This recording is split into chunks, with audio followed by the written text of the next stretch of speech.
Hello, আসসালামু আলাইকুম বন্ধুরা। সবাই কেমন আছেন? আশা করি ভালো আছেন।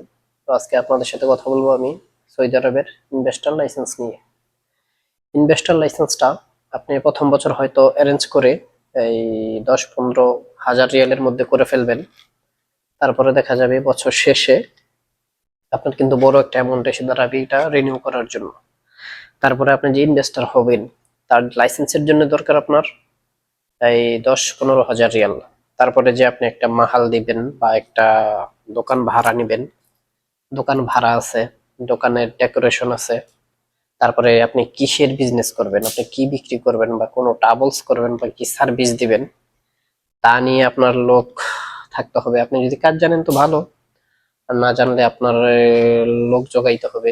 অনেকে আছে পার্টনারশিপে নিতেছে এই লাইসেন্সটা, তারপরে বছর শেষে দেখা যাচ্ছে তারা হাই হাই করছে, কারণ রিনিউ করার জন্য তারা যে 1 বছর যা ইনকাম করেছে রিনিউ করার জন্য সেটা যথেষ্ট নয়। তখন তারা একটা লসের মধ্যে পড়ে যায়। তখন কি করে?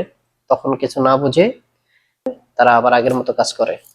তো আপনারা যারা ইনভেস্টর লাইসেন্স করবেন অবশ্যই আগে পিছিয়ে চিন্তা করে তারপরে করবেন। কারণ আপনি নিজের নামে ব্যবসা করবেন, অবশ্যই এটা খুব ভালো জিনিস, আমি এটা সাপোর্ট করি।